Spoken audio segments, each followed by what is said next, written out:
hope you all are doing very well. Okay, so अभी तक हमारे 2 सेशंस कंप्लीट हो चुके हैं एंड बहुत सक्सेसफुली एंड बहुत हैप्पीली कंप्लीट हो चुके हैं. ऑलराइट, तो 2 सेशंस में हमने क्या पढ़ा था, हम ये थोड़ा सा जल्दी से रिवाइज कर लेते हैं. 2 मिनट में हमारा रिविजन हो जाएगा. सो सबसे पहले हमने स्टार्ट किया था English alphabets. We have 26 English alphabets, जिसमें से vowels are 5 and consonants are the rest 21. Alright, then the group of words are known as sentence or phrases and the group of sentence मिलाकर बनता है paragraph. Okay, so this is the formation of English language. Then उसके बाद हमने कुछ basic words पढ़े थे, जैसे कि I with the possessive words, you, we, they, he, she, it.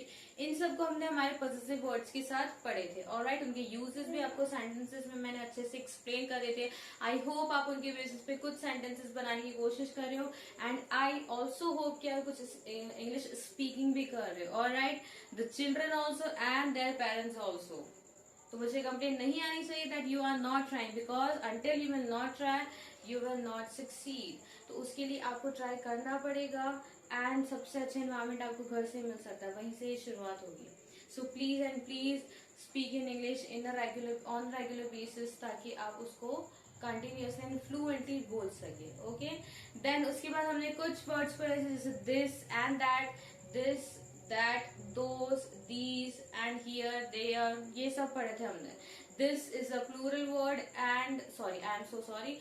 This is a singular word and उसका plural होता है these.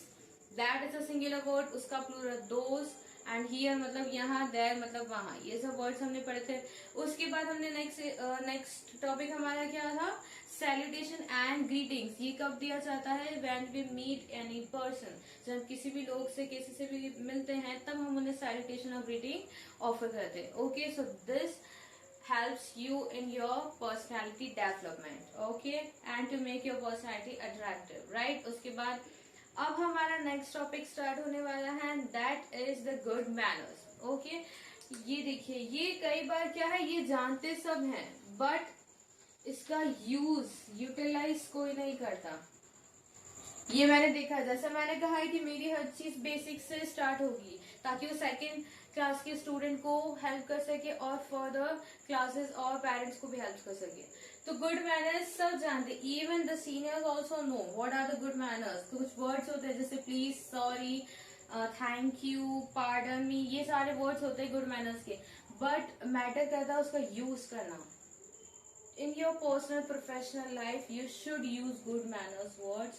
तो ये बहुत जरूरी होता है to attract the people and to make your personality polite and attractive. Okay, जैसे देखिए, good manners का सबसे पहले शुरुआत करते हैं वर्ड प्लीज से. प्लीज वर्ड कब यूज करते हैं हम बताएंगे कुछ बच्चे.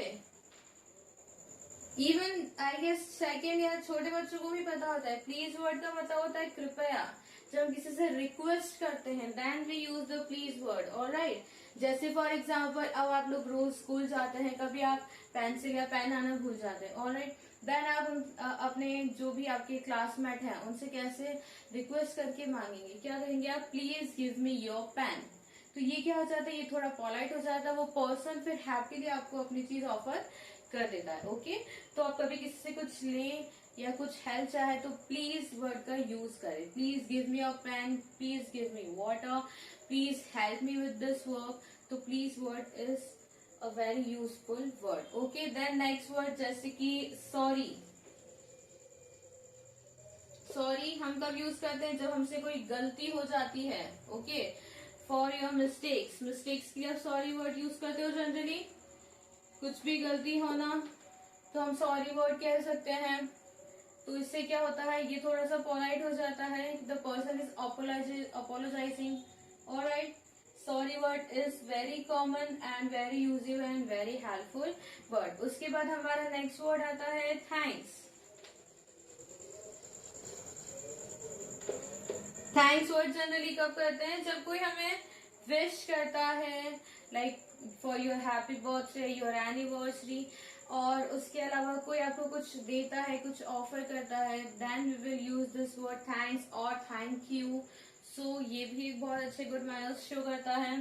इसके रिप्लाई में हम जनरली क्या कहते हैं, generally 2 types of words we speak, जैसे कि वेलकम और माय प्लेजर। वेलकम और माय प्लेजर दोनों चीज क्या शो करता है, जैसे वेलकम शो करता है कि आप कह रहे हैं कि ठीक है आपने उनकी मदद करी, अच्छी बात है, तो दोबारा भी आप उनकी मदद करने के लिए रेडी हैं। और माय प्लेजर मतलब मेरा सौभाग्य कि मैंने आपकी मदद करी। Okay, so these words are use in your daily life और आपको इनको यूज करने की आदत होनी चाहिए। Okay, the next word is जैसे कि काइंडली। काइंडली वर्ड भी बहुत ज्यादा पोलाइट वर्ड होता है। Kindly help me with this. Okay, kindly help me with my project. तो ये भी क्या कह रहे हैं आप, एक तरह से अगर हेल्प मांग रहे हैं तो इस वर्ड को आप यूज कर सकते हैं। ओके, ये कुछ वर्ड्स है, फिर नोट डाउन करिए, फिर मैं आपको और कुछ वर्ड्स बताती हूँ।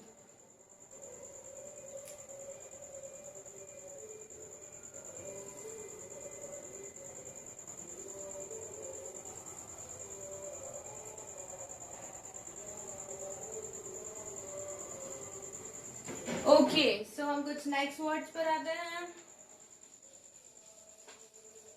Please, sorry, thank you, welcome, my pleasure, kindly. Okay, ये वर्ड्स हो चुके हैं। अब जैसे हम नेक्स्ट वर्ड यूज करते हैं। ओके, सो हमारा नेक्स्ट वर्ड है जैसे कि अलाउ मी। अलाउ मीन्स आप इजाजत मांग रहे हैं। फॉर एग्जाम्पल एक सिचुएशन बनाते हैं हम, जैसे कि आपके सामने कोई ओल्ड लेडी कुछ कर रही है, लाइक अगर वो कोई लगेज उठा रही है ना, आप उनकी हेल्प करना चाहते हैं, तो आप उनको क्या कहेंगे, अलाउ मी। अलाउ मी मतलब मुझे इजाजत दीजिए कि मैं आपकी हेल्प कर सकूं। Okay, so this is also a good thing. Then after you, like for example एक और सिचुएशन में बनाते हैं, जैसे कि एक लिफ्ट में एंटर करना है। ओके, आपको और आपके साथ किसी को एंटर करना है, दोनों को जल्दी है, तो फिर आप क्या करेंगे, दूसरे को ऑफर करेंगे कि पहले वो चले जाए फिर आप चले जाए। तो इसीलिए आप उनको क्या करेंगे, आफ्टर यू। इट मीन्स आपके बाद में, मतलब आप पहले चले जाइए फिर मैं आपके बाद में चल जाऊंगा। ओके, तब ये वर्ड का यूज किया जाता है, after you. Then comes the word excuse me. Excuse me के मल्टीपल यूजेस होते हैं। लाइक फॉर एग्जाम्पल जैसे कभी आप क्या करते हैं, स्नीज कर देते हैं या खांस देते हैं, तो भी आप एक्सक्यूज मी बोल सकते हैं। ओके, सॉरी, एक्सक्यूज मी बोल सकते हैं। कभी आपको कभी आप कुछ 2-4 लोग बातें कर रहे हो, ओके, एंड देन आपको एकदम से कोई कॉल आ गया है, आपको कोई बुला रहा है, तो फिर आप अपने साथ वाले लोगों को बोलोगे एक्सक्यूज मी, और फिर ऐसा करके है कि आप वहां से निकल सकते हो। ओके, एंड कभी कुछ किसी से कुछ कहना है, अब कुछ 2-3 लोग बातें कर रहे हैं, आप उनके पास जा रहे हैं, तो आप एक्सक्यूज मी कहकर उनके पास जा सकते हैं, उनसे कुछ कह सकते हैं। ओके, एक्सक्यूज मी, सॉरी को भी समटाइम्स, कभी कभी सॉरी को भी रिप्रेजेंट करता है ये word excuse me. Okay, then next word is pardon. Pardon word भी आपने कहीं ना कहीं सुना होगा। पार्डन मीन्स क्या होता है, पार्डन के 2 मीनिंग्स होते हैं। एक तो आप सॉरी में भी कह सकते हैं इसको, और एक आप इसको रिपीट किसी चीज को रिपीट कराने के लिए भी कह सकते हैं। जैसे फॉर एग्जाम्पल आपसे कुछ गलती हो गई हो, तो आप क्या कहेंगे, please pardon me. Pardon me मतलब प्लीज मुझे माफ कर दीजिए। या फिर आपको कोई चीज रिपीट करानी हो किसी से, फॉर एग्जाम्पल मैं अगर आपको कुछ समझा रही हूँ, आपको समझ नहीं आया है, आपने अच्छे से सुना नहीं, तो आप चाहते हैं कि मैं रिपीट करूँ, तो आप क्या कहेंगे, please pardon. Please pardon means आप अपनी बात को रिपीट कर दीजिए। ओके, तो जनरली उस चीज के लिए भी हम पार्डन का यूज करते हैं। Then that is all right. That is all right मतलब यह ठीक है, कोई बात नहीं, कोई बात नहीं के लिए यूज करते हैं। जैसे that is all right word को कभी किसी से गलती हो गई हो कुछ, जैसे फॉर एग्जाम्पल मैंने कहा था कभी आप स्नीज या फिर खांस देते हैं, तो आप बोलेंगे एक्सक्यूज मी या फिर सॉरी, तो फिर सामने वाला पर्सन से ये एक्सपेक्ट करेंगे कि वो ये बोलेगा दैट इज ऑल राइट। या फिर आपसे कोई सॉरी या एक्सक्यूज बोलेगा, तो आप क्या बोलोगे, दैट इज ऑल राइट। इसका मतलब कि कोई बात नहीं, ठीक है। तो ये कुछ वर्ड्स थे, कुछ गुड मैनर्स जो आपको अपनी डे टू डे लाइफ में यूज करने चाहिए in between the conversation of the people. किसी से भी बात करो तो आपको ये करना चाहिए, भले ही वो पर्सन छोटा हो या फिर बड़ा हो, तो आपको हर पर्सन से इस तरह के कुछ गुड मैनर्स वर्ड्स यूज करने चाहिए। So please note it down.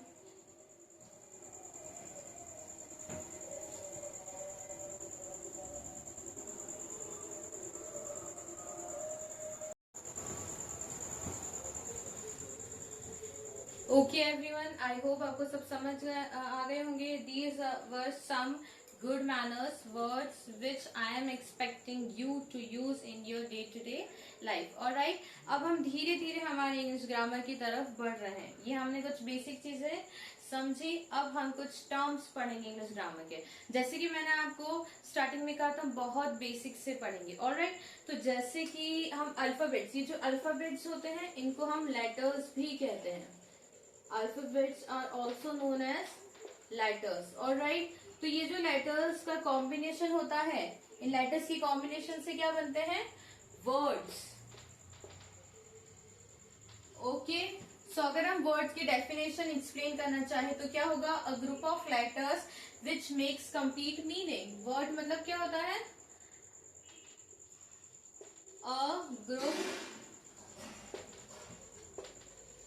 Of letters with complete meaning. इतना समझ लीजिए, विथ कंप्लीट मीनिंग. ठीक है, group of letters. Letters means यहाँ पर क्या है? लेटर्स मीन्स यहाँ पर है अल्फाबेट्स. ओके, अल्फाबेट्स के ग्रुप होना और विथ अ कंप्लीट मीनिंग, उसका पूरी तरह से मीनिंग भी होना, that is known as word. Okay, जैसे कि देखिए, अगर आप ऐसे कुछ लेटर्स बना दे ADFJ, तो ये तो ग्रुप ऑफ लेटर्स हो गया, लेकिन इसका कोई मीनिंग बन रहा है? नहीं. लेकिन अगर हम ऐसे कुछ वर्ड बना दे, जैसे मार्कर, MARKER, ये कितने 6 लेटर्स हो गए हैं, तो इसका मीनिंग क्या होता है? ये मार्कर जो मैं यूज कर रही हूँ आपको पढ़ाते समय.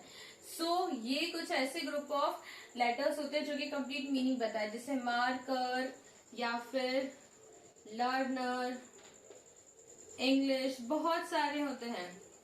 डांस, डांस भी मतलब क्या होता है? डांस मतलब नाचना. सिंग मतलब गाना. तो ये सारे वर्ड्स कहलाते हैं. तो वर्ड क्या होता है? It is a group of letters with complete meaning. Alright, ये आप नोट डाउन कर लीजिए. इसके बाद हम नेक्स्ट डेफिनेशन पढ़ेंगे, that is sentence. I hope you have noted it. Now, तो ग्रुप ऑफ वर्ड्स, सेंटेंस क्या होता है?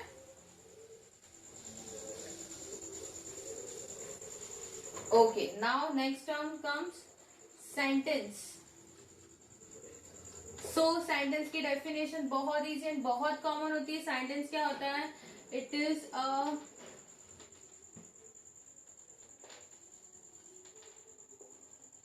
a group of words which makes complete sense.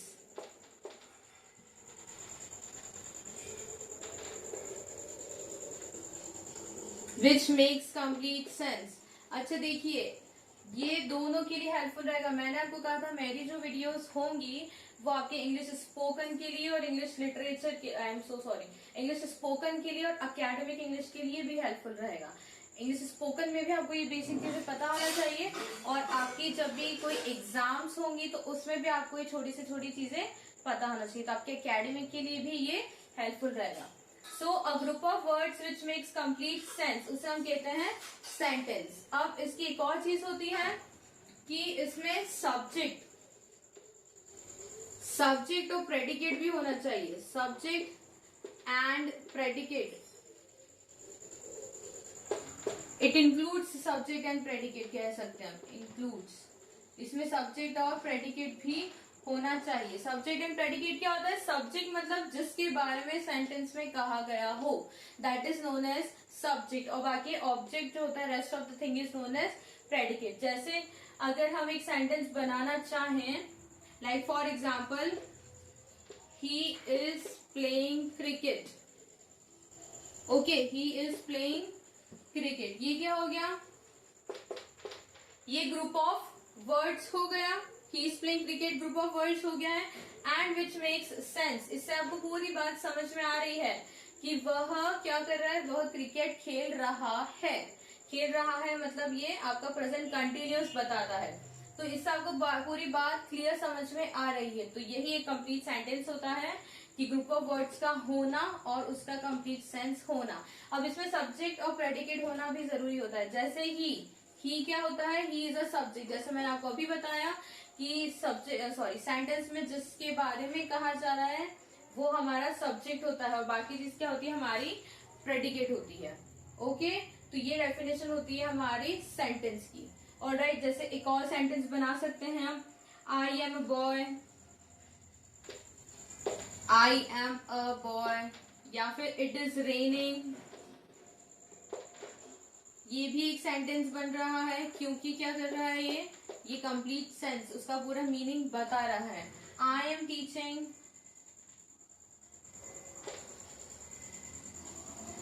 Okay, you are learning, ये सारी चीजें सेंटेंस कहलाती हैं, क्योंकि ये कंप्लीट मीनिंग बता रही। Okay, so you should note it down. और हमारी आज की वीडियो के लिए इतना कंटेंट काफी है आपके लिए, ताकि कंफ्यूजिंग ना हो, इसलिए हम हर चीज डिटेल में समझेंगे और स्लोली मूव करेंगे। ओके, सो प्लीज आप ये सारी चीजें अच्छे से समझिए and try to make sentences regarding it and try to make any doubt, अगर, क्योंकि आपको डाउट आएगा तभी मुझे समझ आएगा that you are getting it और आप समझने की कोशिश कर रहे हैं। Okay, so please note it down and thank you so much.